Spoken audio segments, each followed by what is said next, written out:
So Elon Musk loses it here on Twitter, or X as he likes to call it now, over the big, beautiful bill. It's amazing. It's one of the best bills that's ever been made. It's wonderful. It's going to be terrific. It's going to make America great again. Right? He loses it over the bill here. He's obviously upset, right? Trump and Elon Musk had a big clash here a few weeks ago over the spending at the federal government level, right? Elon Musk thinks there should be more cuts. Trump obviously does not think so, right? He's looking out for his donors, right? So they're pissed off at each other. They don't like each other. In fact, Elon Musk actually went as far as to start insinuating that Donald Trump was a predator, right? Like a rapist and whatnot. And so pretty bad. They actually went at each other, and I remember Elon Musk actually even apologized about it, saying maybe I took it a little bit too far here, but he was posting pictures of like Trump with like Epstein and whatnot. I was like, Jesus Christ, man, shit was pretty crazy. And so with that said, here we got a bunch of different posts here on Twitter. Let me read them out to you here, and you guys can make up your own minds here. So Elon Musk starts off. He says, it's obvious with the insane spending of this bill, which increases the debt ceiling by a record of $5 trillion, that we live in a one-party country, the Porky Pig Party.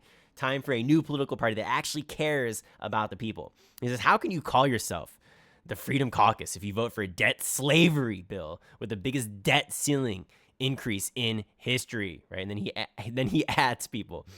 Then he goes on. He says, every member of Congress who campaigned on reducing government spending and then immediately voted for the biggest debt increase in history should hang their head in shame. And they will lose their primary next year if it's the last thing I do on this earth. And then he goes on and says, it is obvious with this insane spending of this bill, which increases the debt ceiling by a record of $5 trillion, that we live in a one-party country, the Porky Pig Party. Time for a new political party that actually cares about the people. And that was the one that he had from before. My bad. I just read that one out again. But anyways, he like pinned it there and it's still there. Crazy stuff here. Crazy stuff there. He's obviously upset here, even going as far as call for a new political party. So how crazy is that, right? This is coming from the guy who's been like a diehard Republican here. And so he feels as if the Republican Party is straying away from their original intentions here and just sort of being the MAGA party. And I don't think he's really liking that. He started having a breakaway with them. And obviously there's been a little skirmish between him and Trump. And so I think you're just sort of seeing that play out a little bit more here. With that said, though, the big beautiful bill, right? Is it a good bill? Is it not a good bill?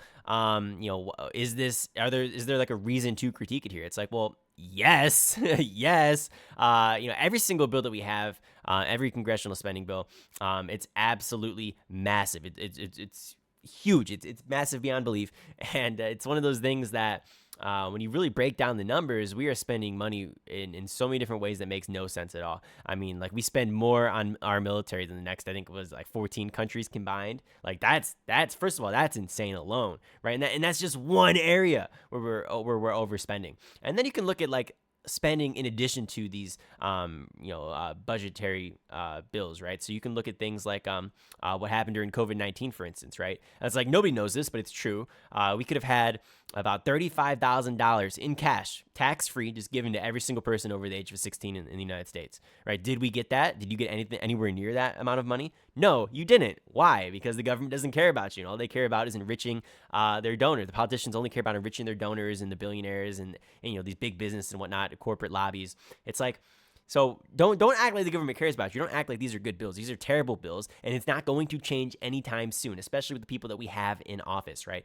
Donald Trump only cares about his donors and the billionaire class, and I feel like Elon Musk probably cares the same way, except at least you can see he's probably standing on some type of principle here, at least in some capacity. Although obviously he probably goes back and forth with that, right? I mean, if you're posting pictures of Trump with Epstein and then you're working with him, and you don't care about that, and the second you guys have a falling out, and then he posts that, it's like, wait a minute.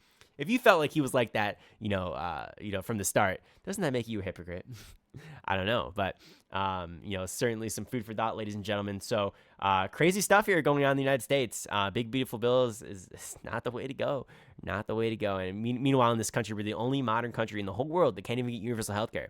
I mean, you look at the numbers on like a lot of these easy, basic, bare bones policies, right? And we can't even, if you even mention them, all of a sudden you're like some radical communist, and it's like, dude, like I just want people to like have food and like and like shelter and like healthcare, man. Like I don't know what's so radical about that, right? It's like, oh my God, it's horrible.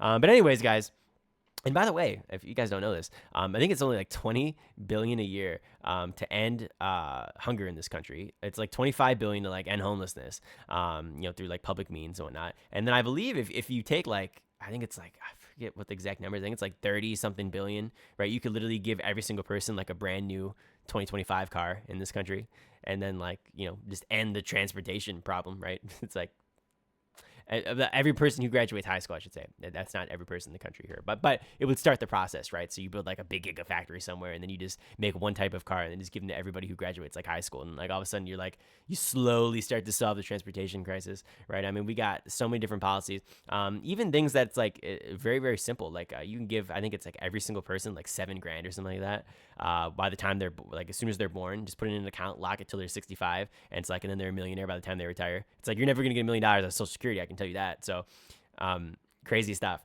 At least most people won't. With that said, though, ladies and gentlemen, thank you for watching the video. Be sure to do your own research and make up your own mind on things, and be open-minded. Be open-minded to a lot of these other policies here, right? Obviously, what we're doing is not working. I think a lot of people can recognize that. It's pretty obvious that both parties are corrupt, right? You should be a free thinker and look at issues on their surface, right? And realize that like sometimes solutions that we're a little bit scared of, sometimes they're a little bit cheaper than you think, and we're also not going to be banning private options for things, right? So that's one thing to take into consideration. With that said, though, ladies and gentlemen, hit that like button, hit that subscribe button, try to get us to 125 subscribers. That would be amazing. So thank you very much for watching, and we'll see you soon. Bye.